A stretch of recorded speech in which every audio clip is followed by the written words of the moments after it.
Muito bom, que gostoso a gente poder cantar ao Senhor, celebrar o nome dEle. Deus, Ele é muito cuidadoso com as nossas vidas, nós só temos a agradecer, né? Muito bom, uma vez que a gente está junto aqui para adorar Jesus, para celebrar o nome dEle, a gente aprende, a gente entende que a maneira de adorarmos, a maneira de celebrarmos o nome de Jesus, também é, em especial, ouvindo aquilo que Ele nos tem a dizer. Não existe nada mais fundamental na adoração a Deus do que aquele que se rende para ouvi-lo, do que aquele que se rende para de fato ser trabalhado por Ele. Então, quando nós falamos sobre adoração, é impossível falar sobre adoração sem primeiro entender que nós precisamos nos prostrar, que nós precisamos ouvir, que nós precisamos entender quem Deus é e a sua vontade para nós, bem como também o seu propósito para toda a criação. E uma vez que a gente entende tudo isso, isso tem a ver com o que a gente está vendo em Tito. Nós temos estudado Tito ao longo desse mês. Se você não veio nas outras pregações, perdeu alguma delas, todas elas estão disponíveis no nosso YouTube. Tem uma playlist específica sobre a exploração de Tito, tá bom? Então ali tem todas as mensagens já recortadas para que você possa entender o que essa carta tem de tão importante, que em apenas 3 capítulos fez com que a gente meditasse ao longo de 8 mensagens, 4 domingos, manhã e noite, conversando sobre ela.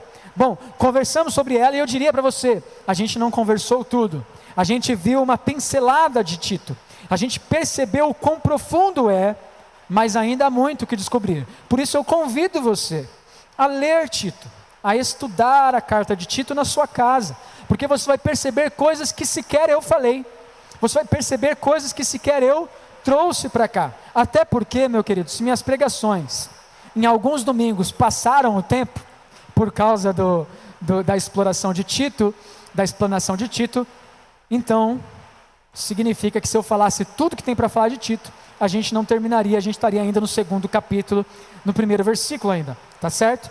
Então eu quero convidar você hoje a abrir sua Bíblia em Tito, capítulo 3, e a gente vai terminar hoje essa explanação da carta de Tito.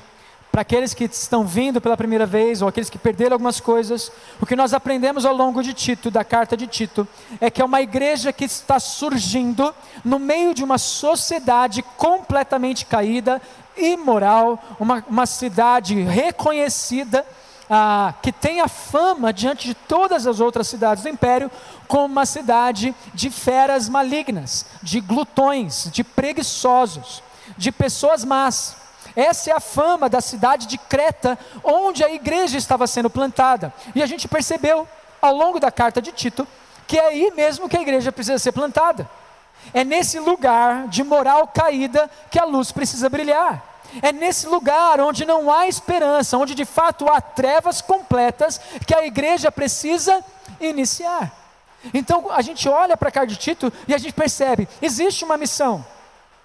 A missão está em pregar o evangelho a todas as pessoas, até mesmo naqueles lugares que a gente fala, esse lugar não dá, é completamente distante, é completamente hostil, as pessoas não querem saber. Nesse lugar, a igreja precisa estar. Tito é uma carta que mostra isso.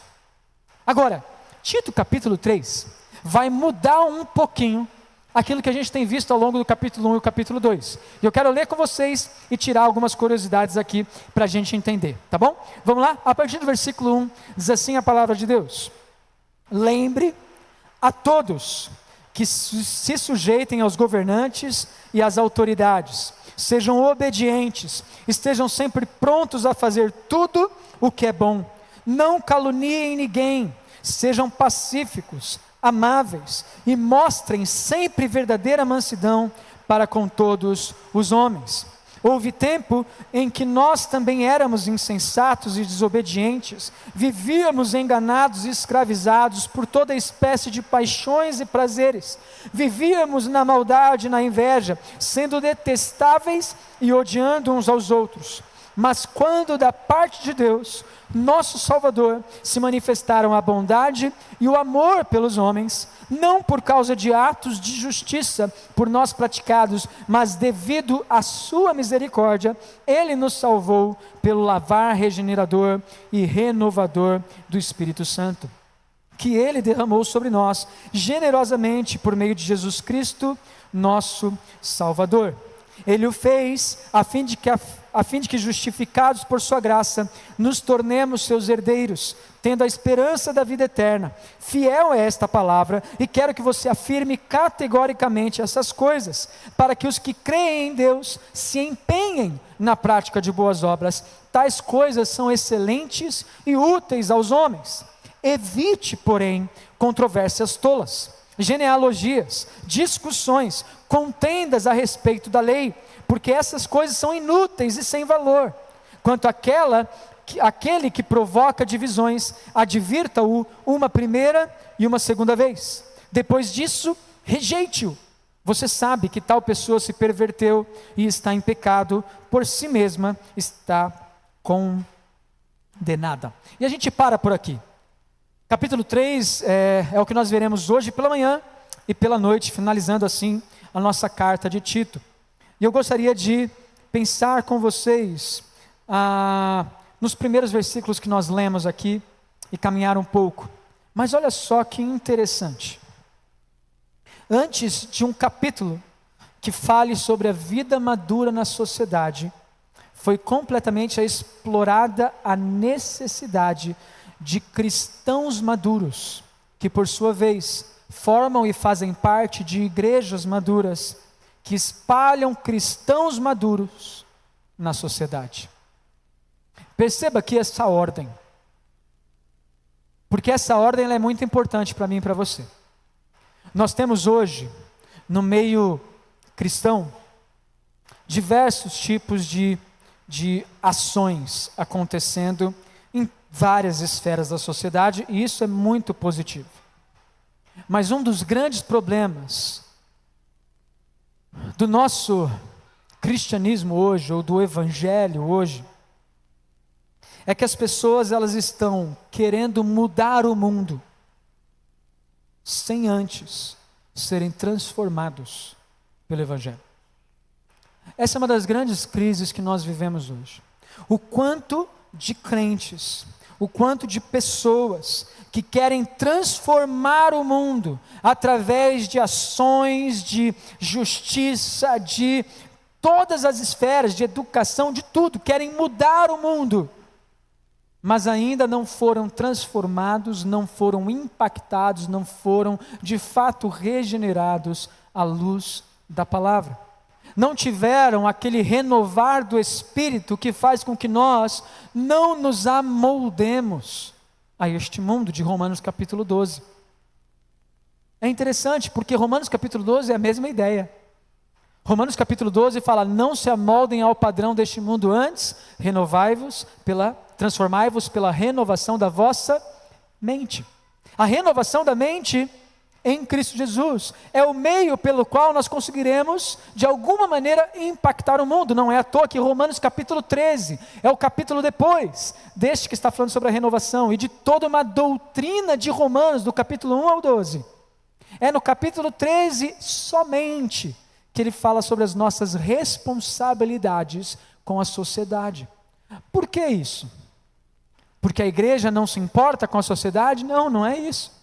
É porque para que nós possamos impactar a sociedade de maneira positiva e de maneira que apresente o quê? A beleza da doutrina, a beleza do evangelho, conforme nós vimos em Tito capítulo 2, versículo 10. Nós precisamos primeiro ser transformados, nos amoldarmos ao evangelho. Não é o evangelho que se amolda a nós, não é o evangelho que se amolda à cultura, não é o evangelho que vai se adaptar às circunstâncias que nós vivemos na nossa era moderna ou pós-moderna. Antes é o evangelho que vai moldar todo o resto. Então, quando nós olhamos para Tito capítulo 3, nós entendemos uma coisa muito importante. Primeiro, transformação, regeneração, Primeiro, aprender a ser um crente conforme Cristo nos ensina e não conforme os padrões de igrejas ou religiões, para então agirmos na sociedade da maneira que devemos. Não podemos inverter essa ordem. Não podemos querer mudar o mundo sem antes termos transformados o nosso mundo interior, o nosso coração, através da palavra de Cristo Jesus. Por isso, é muito importante que nós entendamos o que a palavra de Deus diz. Porque ela é a única coisa que permanece inalterável, que permanece, de alguma maneira, eternamente diante de toda a sociedade humana, de todas as eras, por ser palavra de Deus.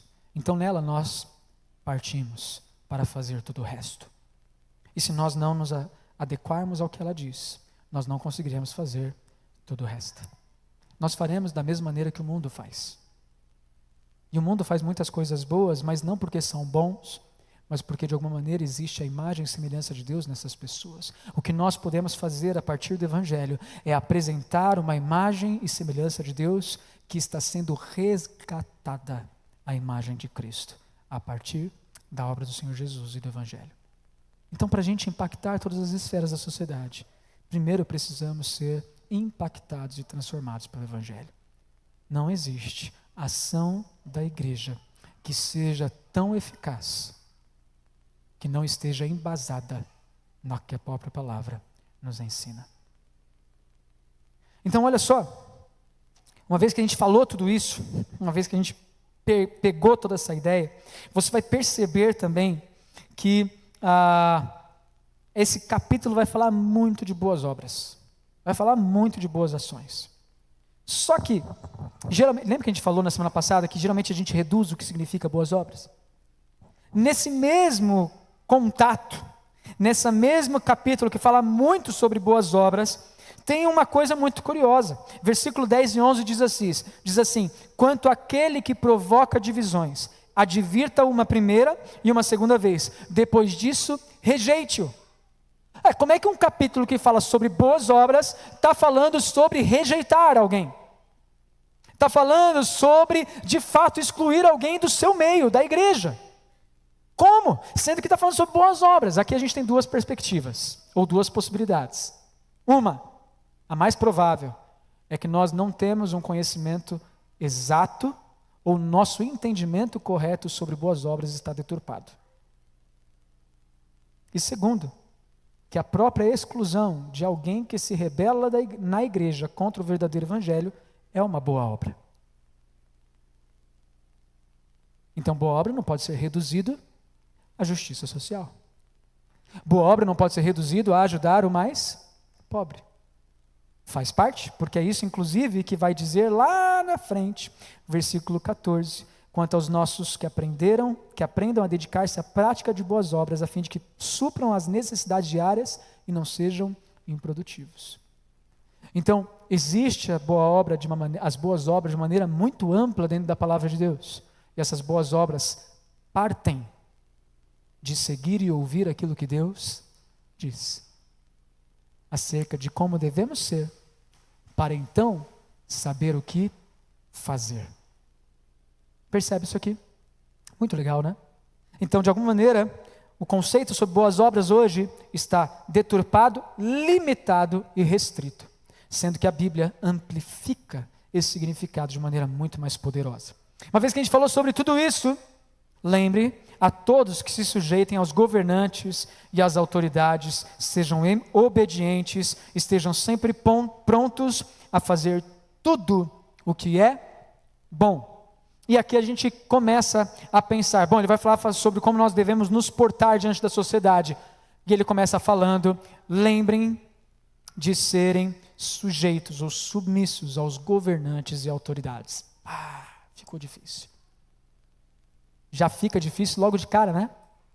Mas a gente precisa lembrar que uma das nossas primeiras responsabilidades na nossa sociedade é a oração pelos nossos governantes, bem como também a obediência às nossas leis. Obviamente, a gente sabe muito bem, conforme Atos, conforme Timóteo, vai dizer que a gente precisa antes obedecer a Deus do que a homens. No entanto, a gente pega esses dois textos e fala o seguinte: antes importa obedecer a Deus do que a homens, então eu rejeito esse governante. Não é bem assim que funciona. Não é desse jeito que a Bíblia nos instrui. E a gente precisa lembrar que a gente está numa época extremamente, já foi mais porque foi época de eleição, mas vai voltar a época de eleição, vai ficar tudo igual de novo. Daquela polarização tremenda. Se você é crente, você é de um eleitor. Se você é da igreja, você é de um eleitor. Você é de um candidato. Você não pode ser igreja, e vou dar os nomes porque são as pessoas, né? Você não pode ser da igreja e votar no Bolsonaro. Você não pode ser cristão e votar no Lula. A gente teve essa divisão dentro da igreja. Dentro da igreja a gente teve essa divisão.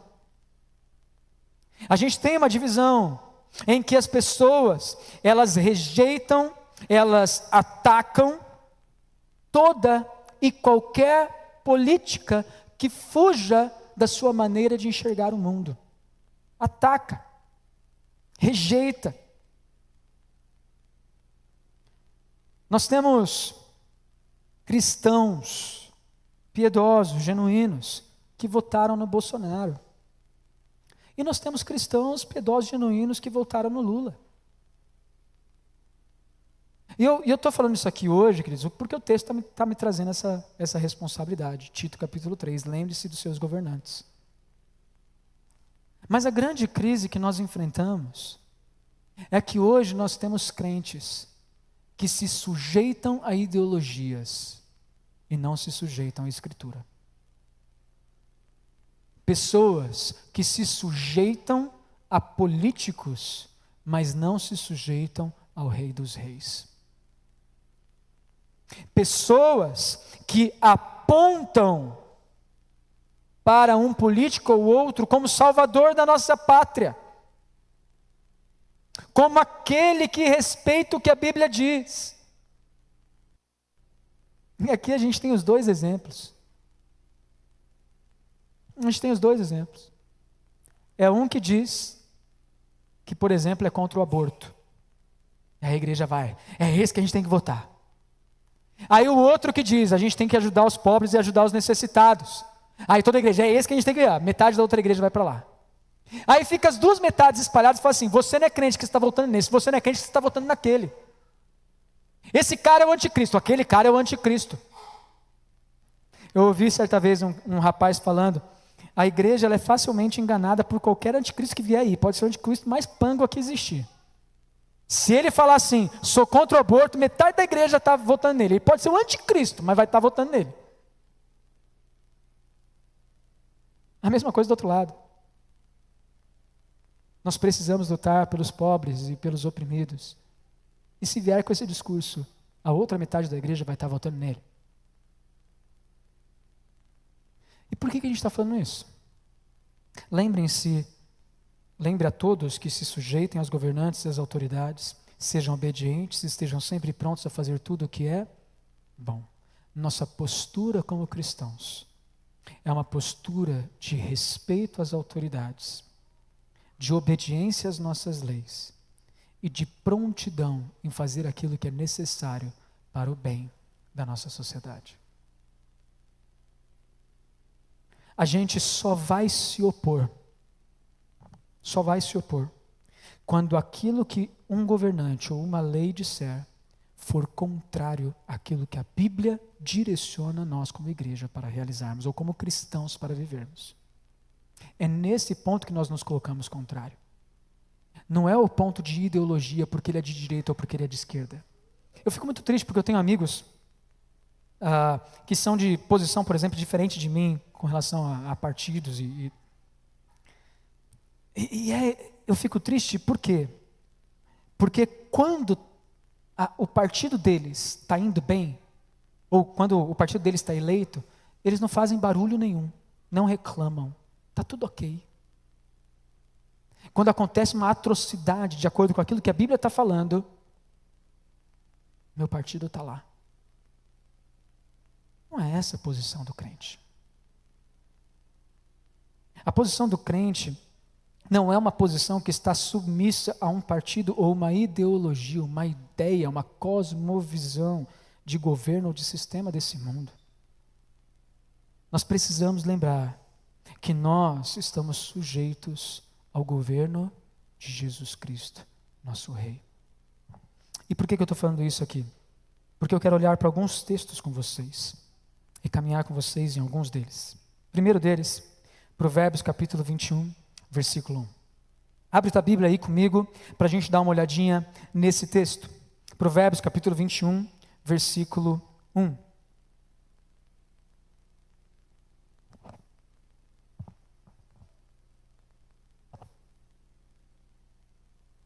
Diz assim o texto: o coração do rei é como um rio controlado pelo Senhor. Ele o dirige para onde quer. Alguém já leu esse texto alguma vez na sua vida? Levanta a mão aí se você já leu esse texto alguma vez na sua vida. Você crê nele? Quem crê, levanta a mão nesse texto. Quem crê, levanta a mão. A gente precisa entender, queridos, que não importa qual governante estiver à frente do nosso país, o nosso Deus continua soberano sobre o nosso país. Independente se é o que eu elegi ou o que eu não elegi, o que eu não quis. O nosso Rei governa soberano sobre a nossa nação. E Ele dirige o coração do rei para onde Ele quiser. E aí a minha pergunta vem: você tem orado pelos nossos governantes? Nós, como igreja, temos clamado ao Senhor pelos nossos governantes, porque essa é uma das nossas responsabilidades como cristãos. Nós precisamos crer que de fato o Senhor dirige o coração do rei, que o Senhor de fato dirige o coração do nosso prefeito, presidente, governante, seja o que for. Nós precisamos crer nisso. E uma das maneiras de nós dissermos que nós não cremos é quando nós não oramos por eles. Nós precisamos orar pelos nossos governantes. Você precisa orar pelo Lula. Você precisa orar pelo nosso prefeito. Você precisa orar pelo nosso Senado. Nós precisamos orar. Ah, mas eu não creio, eu não acredito. Lula é o anticristo. Ore ao Senhor para que Deus conduza o coração do anticristo então. Se é assim que você crê, tudo bem, tranquilo, não vou discutir com você. Se você crê que o Bolsonaro é anticristo, então ora a Deus para que Deus trabalhe no coração do Bolsonaro, para que ele não movimente mais à direita, ou à ultradireita, ou seja lá o que for. Mas a nossa responsabilidade é orar. Orar a Deus e falar: Deus, dirige o coração desse governante. Deus, esse governante está fazendo um negócio que é contrário à tua palavra, pese a tua mão, muda esse negócio, julga esse governante, não deixa a impunidade permanecer. Nós precisamos orar. E uma das grandes crises da igreja é que nós não oramos. Nós queremos fazer, mas nós não oramos. Nós queremos mudar, mas nós não oramos. Nós queremos transformar, mas nós não somos transformados pela oração e por, de fato, se colocar e se sujeitar ao próprio Cristo. Romanos 13 é um outro texto muito interessante para mim e para você. Se você for olhar a partir do versículo 1, vai dizer o seguinte: todos devem sujeitar-se às autoridades governamentais, pois não há autoridade que não venha de Deus. Opa, pisou no calo. Pisou no calo. Agora ficou difícil. Não há autoridade que não venha de Deus. As autoridades que existem foram por Ele estabelecidas. Ah, mas esse texto aí não tem nada a ver com a nossa cultura de hoje. Meu irmão, você já parou para pensar que na época em que esse texto foi escrito era bem pior do que o que a gente está vivendo aqui hoje no Brasil? É parecido com outros países, mas é bem pior do que nós estamos vivendo no Brasil. A perseguição aos cristãos era extrema. A perseguição aos crentes era extrema. A regulamentação de religiões ou de seitas pagãs que adoravam deuses e faziam sacrifícios horrendos estava acontecendo aqui. A adoração ao imperador era exigido aqui. Hoje as pessoas adoram o nosso governante, o nosso presidente, de livre e espontânea vontade. Naquela época você era obrigado a adorar. Hoje as pessoas adoram Lula, hoje as pessoas adoram o Bolsonaro por livre e espontânea vontade, porque se esqueceram quem é o governante do nosso Deus, quem é o governante da nossa nação. Naquela época não era por livre e espontânea vontade. E os cristãos que se recusavam a isso eram perseguidos. Ora, a gente vê isso também em outra passagem bíblica, por exemplo, de Daniel. Quando Sadraque, Mesaque e Abednego se recusam a se ajoelhar diante da estátua do imperador. O imperador furioso diz: quem é o Deus que vai me impedir de queimar vocês na fornalha? Bom, Deus de fato não impediu que eles fossem jogados na fornalha, porque eles foram. E numa fornalha 7 vezes mais quente do que normal. Mas foi o Deus que os protegeu dentro da fornalha, que eles não se queimassem. A postura do cristão faz muita diferença. E só se opõe de maneira direta quando lhe é exigido como crente que isso lhe seja feito. O papel do cristão não é o papel de omissão.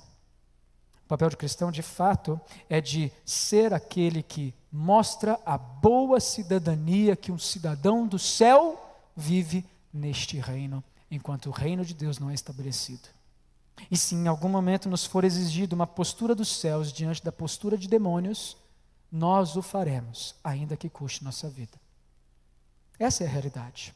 Romanos capítulo 13, não há autoridade que não venha de Deus. As autoridades que existem foram por Ele estabelecidas. Cremos nisso aqui? Cremos. Amém? Amém? Portanto, aquele que se rebela contra a autoridade está se colocando contra o que Deus instituiu. E aqueles que assim procedem trazem condenação sobre si mesmos. Pois os governantes não devem ser temidos, a não ser pelos que praticam o mal. Você quer viver livre do medo de autoridade, pratique o bem e ela o enaltecerá, pois é serva de Deus para o seu bem. Agora, olha só que interessante, versículo 5. Portanto, é necessário que sejam submissos às autoridades, não apenas por causa da possibilidade de uma punição, mas também por questão de consciência. Nós somos cidadãos dos céus. E nós nos colocamos diante dos governantes. Nós nos colocamos diante do nosso governo como cidadãos conscientes do nosso papel, como cidadãos dos céus, enquanto aqui vivemos. Prostrado diante do Senhor para apresentar os princípios do reino enquanto vivemos aqui. E se em algum momento formos confrontados naquilo que a palavra de Deus nos instrui a ser como cidadãos, então nos portaremos e nos posicionaremos para a glória de Deus, ainda que nos custe a liberdade. Se a liberdade nos for cerceada por causa do Evangelho, glória a Deus por isso. É isso que Pedro vai nos dizer, que você se alegre por sofrer, ao fazer o bem. Porque justos são caçados, as pessoas que realizam bem também são punidos injustamente, mas ainda assim nos alegramos, porque fazemos aquilo que nós fomos chamados a realizar. A gente esteve no evento esse final de semana, que foi muito bom, diante de todas as ponderações que a gente pode fazer, foi muito bom, mas no último dia se tornou meio que um negócio mais político, né? E fiquei... saí em alguns momentos lá, meio cansado de ouvir algumas coisas. Mas é interessante quando você vê cristãos se posicionando para realizar algo de acordo com a palavra de Deus dentro da política. Agora, cristãos maduros. Não posso dizer que todos ali que estavam eram cristãos maduros, mas creio que um deles, pelo menos que estava ali, de fato sofreu por fazer o bem e de fato luta para fazer o bem de acordo com as Escrituras, mas sofreu por fazê-lo. E esse é o nosso papel. Se Deus nos chamar para isso, glória a Deus por isso, e vamos fazer isso. Respeitando tudo aquilo que nós podemos diante da lei para glorificar ao nosso Senhor. Outros 2 textos importantes que nós temos é de 1 Samuel, capítulo 8, versículo 7.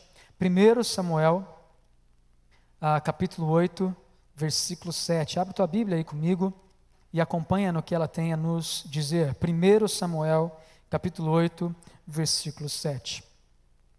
E o Senhor lhe respondeu, 1 Samuel 8, 7. Atenda a tudo que o povo está lhe pedindo. Não foi a você que rejeitaram, foi a mim que rejeitaram como rei. Versículo 19 e 20. Todavia o povo recusou-se a ouvir Samuel e disse: não, nós queremos ter um rei, seremos como todas as outras nações, um rei nos governará e sairá à nossa frente para combater em nossas batalhas. Quando Israel decide ter um rei, ele decide abandonar o rei dos reis. É isso que Deus fala aqui para eles. Faça o que esse povo está pedindo, Samuel, pode organizar e colocar um rei à frente, mas eles vão lembrar, e você sabe, foi a mim que rejeitaram, não foi a você.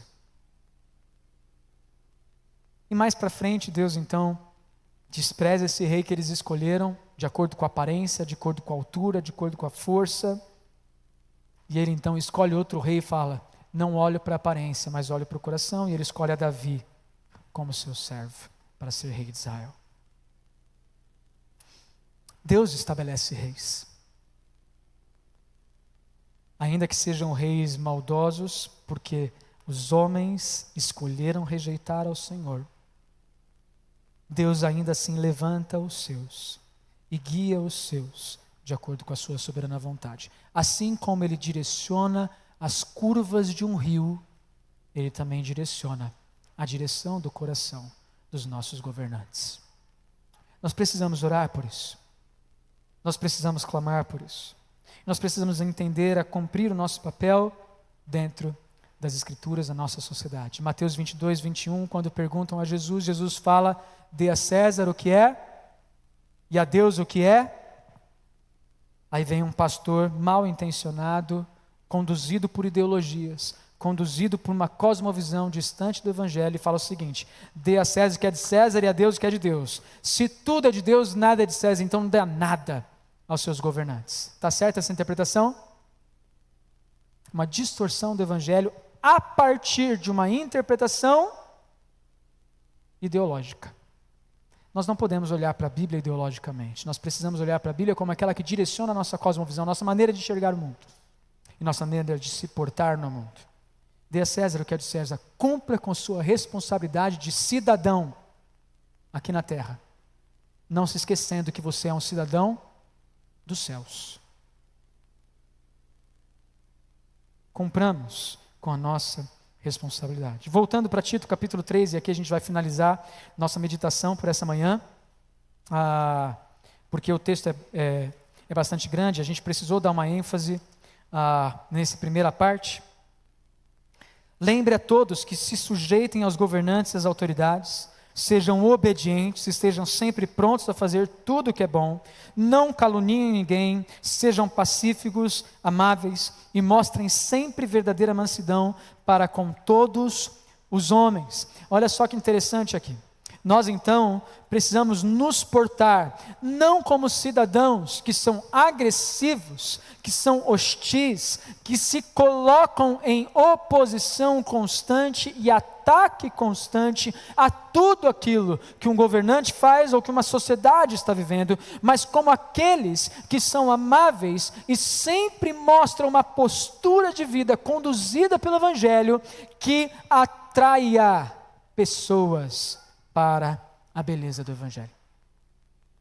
Nossa postura é uma postura de luz, de sal e não de revolucionários. Já bati nessa tecla e vou bater de novo. Nós não somos revolucionários, nós não somos uma resistência, nós não somos aqueles que gritam revolução, nós somos aqueles que proclamam o Evangelho com as nossas bocas e que vivem o Evangelho na nossa postura, seja como cidadão, seja como eleitor, seja como vizinho, seja como crente, seja como pai, seja como mãe, seja como filho. Tratamos nosso coração a partir do Evangelho, para então. E aí eu concordo com um homem que certa vez disse: você quer mudar o mundo, mas não consegue arrumar o teu quarto. Concordo com essa pessoa que disse isso. Quer mudar o mundo, mas não consegue sair debaixo da asa da sua mãe e do seu pai para a sua sustentação financeira. Concordo com isso. Porque o Evangelho nos mostra e nos ensina a sermos homens e mulheres com postura, com estabilidade, no seu posicionamento diante de Deus e naquilo que nos cobrarem e que nos for necessário posicionar diante daqueles que se levantam contra o Evangelho e contra a Igreja de Cristo. Diante disso, eu gostaria de pensar com você aquilo que nós falamos logo no início.